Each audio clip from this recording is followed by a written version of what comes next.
Never know. But first, my opening statement. We are 6 days away from what for centuries has been a peaceful transition of power. Yet our democracy has never been in greater danger. Instead of enjoying and celebrating this time-honored, sacred, and hallowed tradition where the torch is passed to a new, democratically elected president of the greatest nation on earth, we are mired down in the politics of division, fake news, and hate-fueled resistance to the 45th President of the United States. Shame on us. This week, a United States congressman, with no doubt a stellar record in the civil rights movement, John Lewis, said he would not attend the inauguration, adding this. It's going to be very difficult. I don't see this president-elect as a legitimate president. Not legitimate? Pray tell, Congressman Lewis, what's not legitimate? Donald Trump won by a large electoral college margin, and in spite of efforts to do a recount, which backfired big time, and efforts to influence those faithless electors, nothing changed. Congressman, you have devoted your life to equal rights and equal justice for all.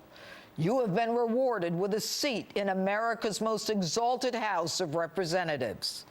Likewise, Donald Trump has been rewarded with a seat in America's White House. Are you not a part of our democracy? Do you not want a peaceful transition of power? Did you not take an oath to support the Constitution, including Article 2 that created the Electoral College? You, a congressman for 30 years, know how to amend the Constitution if you don't like it. No one has a promise with your voicing your First Amendment rights. But you and your party, those purveyors of the peaceful transition of power, so concerned that the Republicans wouldn't be, are daily proving yourselves to be hypocrites. And another Democrat, Congresswoman Maxine Waters, proudly asserts her refusal to meet the man who will sit in the Oval Office.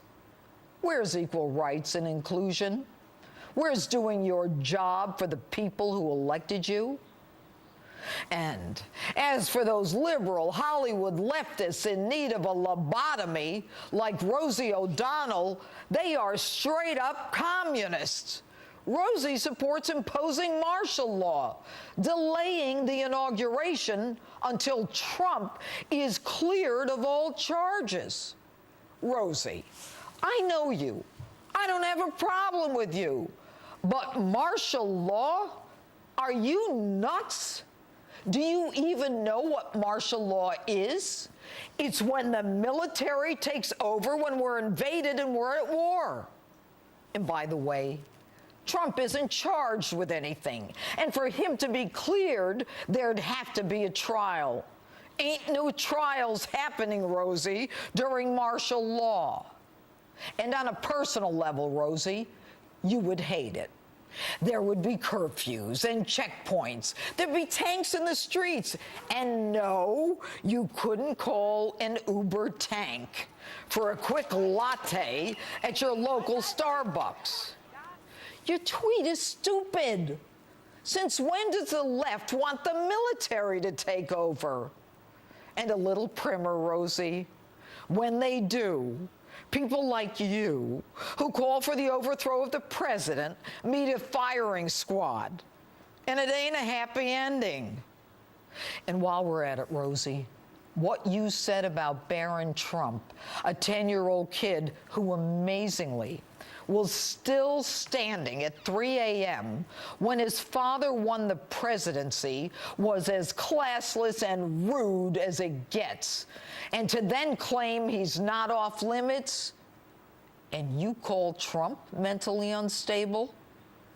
Rosie, since when are you the bastion of brilliant behavior?